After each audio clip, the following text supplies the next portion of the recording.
Hello everyone, आप सभी का चीज़ी कोड में स्वागत है। तो आज के इस वीडियो में हम लोग अपने कंपोजेबल्स डिज़ाइन करेंगे। देखेंगे किस तरीके से हम लोग अपनी व्यू लेयर को क्रिएट करते हैं और भी बहुत कुछ। तो शुरू करते हैं हमारा लेक्चर। तो एक बार अपने स्क्रीनशॉट्स देख लेते हैं किस तरीके से हमें डिज़ाइन करना है। तो यहाँ पे आप देख सकते हैं सिंपल सा ही यूआई है हमारे पास। यहाँ पे एक कंपोजेबल है जिसके अंदर हमारे पास ये एक बॉक्स होगा। तो हमें इस आइटम के लिए एक कंपोजेबल डिफाइन करना है और ये हमने एक ग्रिड में शो किए हैं। तो ग्रिड के लिए हमारे पास एक कंपोजेबल होगा। सिमिलरली ये जो दूसरी स्क्रीन होगी हमारी, ये हमारे पास एक सिंपल लिस्ट व्यू है और उसके अंदर हमारे पास ये एक सिंपल कंपोजेबल है जिसमें हमने टेक्स्ट रेंडर किया है। तो सिंपल ही कंपोजेबल्स हैं। तो स्टार्ट करते हैं। तो यहाँ पे मैं एक नया पैकेज बनाता हूँ और इसको नाम देते हैं स्क्रीन्स। और इसके अंदर एक नई फाइल क्रिएट करते हैं और इसको नाम देते हैं यहाँ पे कैटेगरी स्क्रीन। सिमिलरली यहाँ पे एक और फाइल बनाते हैं और उसको नाम देते हैं डिटेल स्क्रीन। तो जितने भी कंपोजेबल्स होंगे हमारे, वो हम इन दोनों फाइल्स के अंदर क्रिएट करेंगे। तो अभी के लिए इनको क्लोज कर देते हैं और सबसे पहले कैटेगरी स्क्रीन डिज़ाइन करते हैं। तो यहाँ पे हमारे पास दो कंपोजेबल फंक्शंस होंगे। पहले वाले को नाम देते हैं कैटेगरी स्क्रीन। सिमिलरली इसकी आइटम के लिए भी एक कंपोजेबल डिफाइन करते हैं। तो यहीं पे उसको क्रिएट कर लेते हैं और इसको नाम देते हैं कैटेगरी आइटम। अब इस कैटेगरी आइटम के अंदर हमें कैटेगरी मिलेगी जो कि एक स्ट्रिंग टाइप की होगी। ये बेसिकली लेबल है, आपका कैटेगरी का लेबल है। अब सिंपली यहाँ पे एक बॉक्स कंपोजेबल का यूज़ करते हैं। तो इस बॉक्स कंपोजेबल को कुछ मॉडिफाई कर लेते हैं। तो यहाँ पे मैं मॉडिफायर का यूज़ करूँगा और यहाँ पे हम लोग सबसे पहले पैडिंग लगाते हैं। तो यहाँ पे मैं पैडिंग लगाऊंगा 4.dp की। उसके बाद इसका एक साइज़ डिफाइन करेंगे क्योंकि हमें फिक्स साइज़ के आइटम्स चाहिए। तो यहाँ पे मैं इसको साइज़ देता हूँ 160.dp। तो थोड़ा सा स्पेस बना लेते हैं। अब मुझे इसके यहाँ पे थोड़े से राउंडेड कॉर्नर्स चाहिए। तो यहाँ पे मैं इस पर क्लिप का ऑप्शन यूज़ करूँगा और यहाँ पे एक शेप पास करेंगे। तो यहाँ पे मैं शेप पास करता हूँ राउंडेड कॉर्नर शेप और इस पर पास करेंगे 8.dp का। तो इस तरीके से हमारे पास जो कॉर्नर्स होंगे वो राउंडेड हो जाएंगे। और इस पर एक बॉर्डर डिफाइन करते हैं। तो यहाँ पे मैं बॉर्डर डिफाइन करूँगा 1dp का और इसको एक कलर असाइन कर देते हैं। तो कलर पास करने के लिए यहाँ पे आप देख सकते हैं हमारे पास मल्टीपल ऑप्शंस हैं। आप RGB की वैल्यू भेज सकते हैं, उसके साथ अपना अल्फ़ा पास कर सकते हैं। अल्फ़ा मतलब ट्रांसपेरेंसी। या आप लॉन्ग वैल्यू भी पास कर सकते हैं। तो सिंपली हम लोग क्या करेंगे, एक लॉन्ग वैल्यू पास करते हैं। तो यहाँ पे मैं लगाता हूँ 0x। यहाँ पे हम लोग अपना अल्फ़ा पास करेंगे जो कि मैं पूरा नंबर दे रहा हूँ 255। और जो भी आपका हेक्साडेसिमल नंबर है वो इसके बाद आप पेस्ट कर सकते हैं। तो सिंपली यहाँ पे मैं पास कर देता हूँ अपना कलर। तो ये सिंपल सा ग्रे कलर मैंने पास किया यहाँ पे, जिसका कोड है 6 C। तो इस तरीके से हमने अपना मॉडिफायर वाला पैरामीटर सेट किया है। उसके बाद हमारे पास एक और पैरामीटर है यहाँ पे कंटेंट अलाइनमेंट के नाम से। अब मैं चाहता हूँ कि जो मेरा टेक्स्ट है वो सेंटर में आए बट बॉटम में। तो यहाँ पे आप देखेंगे हमारे पास एक ऑप्शन होगा बॉटम सेंटर का, तो इसका हम लोग यूज़ करेंगे। तो इस तरीके से मैंने ये बॉक्स कंपोजेबल डिफाइन किया है। अब सिंपली इसके अंदर एक टेक्स्ट कंपोजेबल का यूज़ करेंगे और जो भी मेरे पास यहाँ पे टेक्स्ट आ रहा है वो मैं यहाँ पे पास कर दूंगा। तो सिंपल कैटेगरी आएगी मेरे पास, वो यहाँ पे रेंडर हो जाएगी। अब इसमें भी कुछ मॉडिफिकेशंस कर देते हैं, मतलब इसके कुछ स्टाइल्स डिफाइन कर देते हैं। तो सबसे पहले इस पर एक फॉन्ट साइज़ की प्रॉपर्टी डिफाइन करते हैं जो कि हमारी होगी 18 SP। इस पर एक कलर डिफाइन करते हैं, कलर डॉट ब्लैक। अब यहाँ पे मुझे कुछ पैडिंग डिफाइन करनी है। तो यहाँ पे हम लोग मॉडिफायर का यूज़ करेंगे। तो यहाँ पे मैं लिखता हूँ पैडिंग और यहाँ पे आप देख सकते हैं हमारे पास मल्टीपल ऑप्शन है। तो हम लोग ये वाला ऑप्शन सेलेक्ट करेंगे। हॉरिजॉन्टली तो हमें कोई भी पैडिंग नहीं देनी है बट वर्टिकली हमें 20 dp की पैडिंग देनी है। तो मैं ये वाला ऑप्शन सेलेक्ट करूँगा। यहाँ पे मैं पास करूँगा 0 dp जो कि हमारी हॉरिजॉन्टल वाली है और वर्टिकल के लिए यहाँ पे मैं 20 dp पास करूँगा। तो इस तरीके से टॉप और बॉटम में आपके 20 dp की पैडिंग होगी और हॉरिजॉन्टली मतलब लेफ्ट और राइट आपकी 0 dp की पैडिंग होगी। उसके बाद यहाँ पे एक स्टाइल डिफाइन करते हैं। तो इसको एक स्टाइल दे देते हैं। यहाँ पे हम लिखता हूँ material theme dot typography dot body 1। तो इस तरीके से मैंने एक कंपोजेबल डिफाइन किया है। तो आई होप आपको ये क्लियर होगा। तो सिंपली यहाँ पे मैंने क्या किया, एक बॉक्स कंपोजेबल का यूज़ किया है जिसके अंदर मैंने टेक्स्ट रेंडर किया है और उसके अंदर कुछ प्रॉपर्टीज़ डिफाइन कर दी हैं जिससे उसको मैंने स्टाइल किया है। आगे बढ़ते हैं। अब यहाँ पे हमारी आइटम रेडी हो चुकी है। तो अपनी स्क्रीन डिज़ाइन करते हैं। तो इसको यहाँ से कोलैप्स कर देते हैं और इन इंपोर्ट स्टेटमेंट्स को भी कोलैप्स कर देते हैं। अब यहाँ पे हमारे को एक ग्रिड डिस्प्ले करनी है जिसके अंदर ये वाली आइटम्स होंगी। तो उसके लिए हमारे पास एक कंपोजेबल है लेजी वर्टिकल ग्रिड, तो इसका हम लोग यूज़ करेंगे। तो ये सेम उसी तरीके से काम करता है जिस तरीके से हमारा लेजी कॉलम काम करता है। तो यहाँ पे मैं इसमें कॉलम पास कर देता हूँ। तो कॉलम में हम लोग इस तरीके से यहाँ पे वैल्यू पास करते हैं ग्रिड सेल्स डॉट फिक्स्ड और यहाँ पे मैं 2 पास करूँगा क्योंकि हमें 2 कॉलम्स की लिस्ट चाहिए। अब यहाँ पे इसके कुछ और पैरामीटर्स भी सेट कर लेते हैं। तो यहाँ पे हमारे पास एक ऑप्शन है कंटेंट पैडिंग का। तो हम लोग इसका यूज़ करेंगे कि कंटेंट के बीच में, मतलब इन आइटम्स के बीच में कितनी पैडिंग होगी, तो वो हम इस कंटेंट पैडिंग के थ्रू डिफाइन करते हैं। तो यहाँ पे मैं लिखता हूँ पैडिंग वैल्यूज़ और यहाँ पे मैं पास करूँगा 8.dp। उसके बाद यहाँ पे इसका एक वर्टिकल अरेंजमेंट पास करते हैं, अरेंजमेंट डॉट स्पेस अराउंड। तो इस तरीके से यहाँ पे मैंने 2 पैरामीटर सेट किए हैं जिससे हमारी UI थोड़ी सी सुंदर लगे। उसके बाद कंटेंट वाले पैरामीटर को यहाँ से रिमूव कर देते हैं और यहाँ पे मैं इस तरीके से इसका कंटेंट डिफाइन करूँगा। अब इसके अंदर भी हमारे पास एक आइटम्स वाला पैरामीटर है। उसके अंदर हम लोग अपनी लिस्ट पास करेंगे जो कि हमारे को ग्रिड में रेंडर करवानी है। यहाँ पे मैं आइटम्स वाला पैरामीटर सेलेक्ट कर लेता हूँ। अब सवाल ये है कि यहाँ पे मुझे आइटम्स कैसे मिलेंगे, मतलब अपनी जो लिस्ट है वो मुझे कहाँ से मिलेगी। तो हमारी लिस्ट जो है वो हमारे को व्यू मॉडल से मिलेगी। तो देखते हैं उसको कैसे कंज्यूम करेंगे। तो यहाँ पे बेसिकली मुझे एक व्यू मॉडल का ऑब्जेक्ट चाहिए। तो यहाँ पे मैं अपने व्यू मॉडल का ऑब्जेक्ट बनाता हूँ। यहाँ पे मैं लिखता हूँ वैल, और हमारे व्यू मॉडल का नाम है कैटेगरी व्यू मॉडल। तो इसका हम लोग यूज़ करेंगे। इसके अंदर हमारे पास एक फ्लो है जो हमारे को डेटा देगा।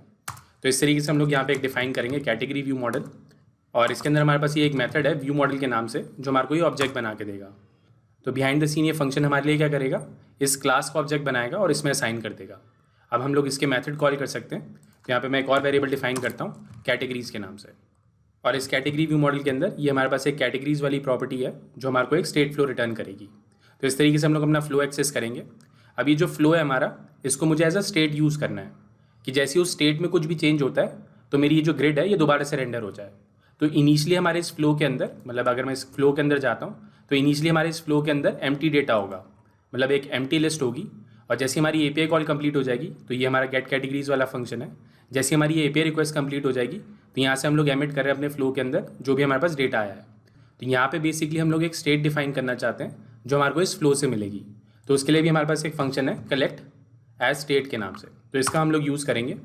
तो अगर इसका टाइप देखें तो इसमें मैं राइट क्लिक करता हूँ और ये हमारे पास एक ऑप्शन है शो कॉन्टेक्स्ट सेक्शन का, इसका यूज़ करेंगे और इसका टाइप जो है वो एक्सप्लिसिटली स्पेसिफाई कर लेते हैं। तो यहाँ पे आप देख सकते हैं इसने हमारे लिए एक स्टेट डिफाइन कर दी है जिसके अंदर हमारे पास लिस्ट ऑफ स्ट्रिंग है। तो इस तरीके से हम लोग इसका यूज़ करते हैं। तो दोबारा से दोहराता हूँ इस बात को, दो चीज़ें हो रही हैं यहाँ पे। एक हमने व्यू मॉडल का ऑब्जेक्ट बनाया और उस व्यू मॉडल के ऑब्जेक्ट के अंदर हमारे पास ये फ्लो था जो कि हमारा स्टेट फ्लो है। अब उस स्टेट फ्लो के बेसिस पे मुझे एक स्टेट डिफाइन करनी है।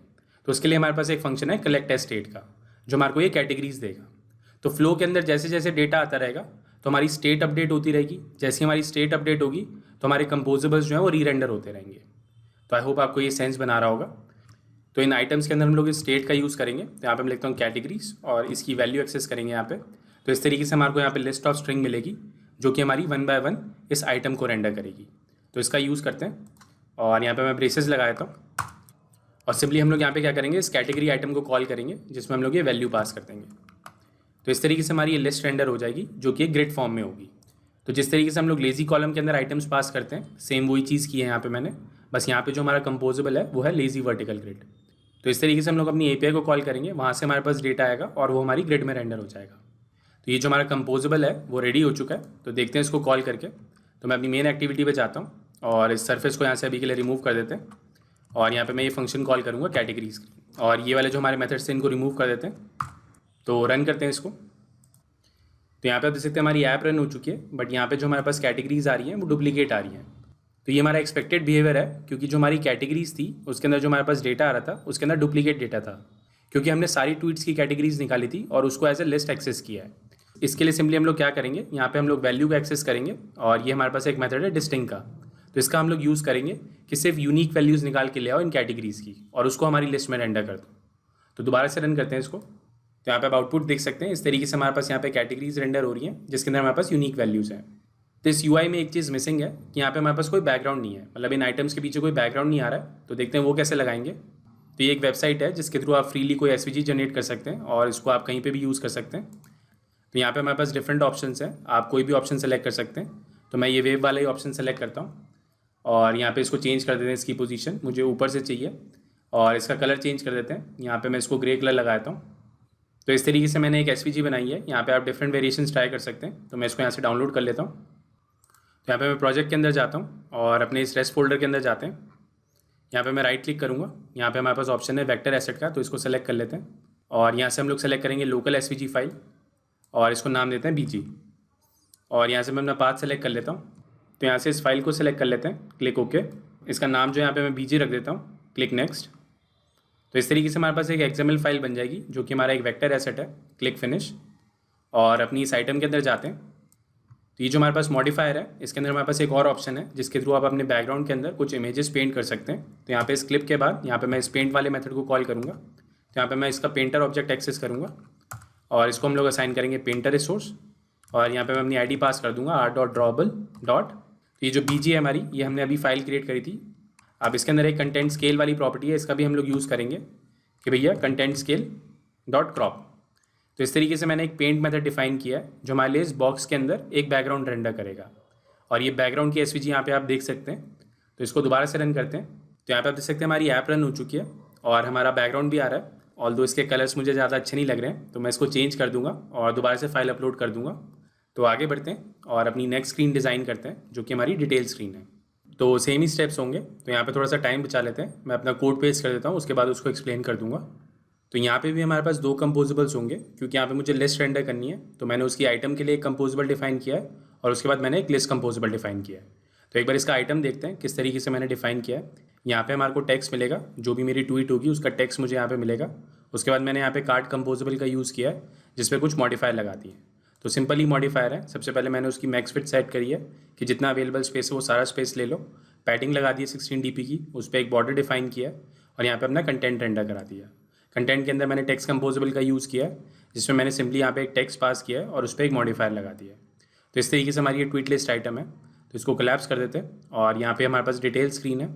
तो डिटेल स्क्रीन के लिए हमारे पास एक मॉडल था, डिटेल व्यू मॉडल, और यहाँ पे मैंने ट्वीट्स निकाली हैं। जो भी मुझे ट्वीट्स चाहिए थी वो मुझे इस तरीके से मिल जाएंगी। तो ये भी हमारा एक फ़्लो है। तो यहाँ पे आप देख सकते हैं ये हमारा एक स्टेट फ्लो है जो मैंने यहाँ पे कंज्यूम किया है और उसको एज अ स्टेट ले लिया है कि स्टेट में कुछ भी चेंज होगा तो हमारा जो लेजी कॉलम है वो दोबारा से रेंडर हो जाएगा।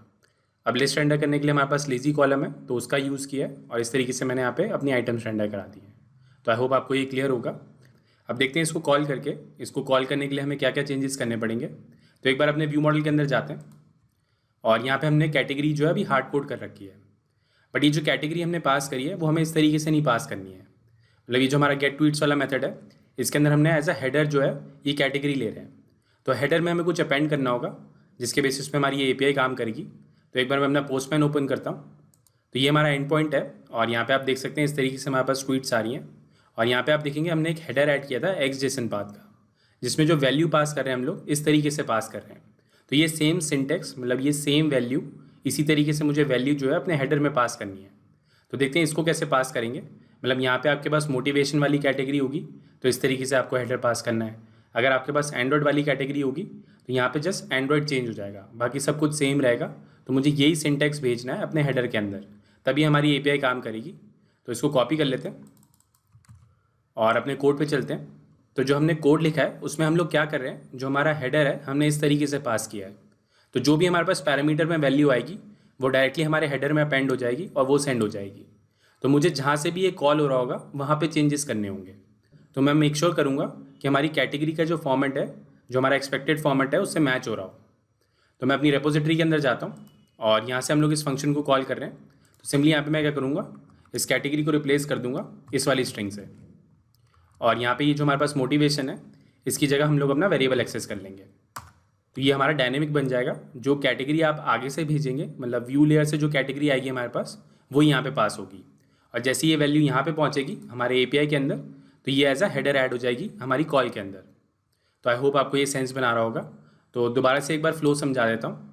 ये हमारी व्यू लेयर है, मतलब ये हमारे कंपोजेबल्स हैं। यहाँ से हमने अपना व्यू मॉडल एक्सेस किया है। अब इस व्यू मॉडल के अंदर अभी जो गेट ट्वीट्स है ये हमारी रेपोजिटरी का फंक्शन है, जहाँ पे मैंने ये चेंज कर दिया है।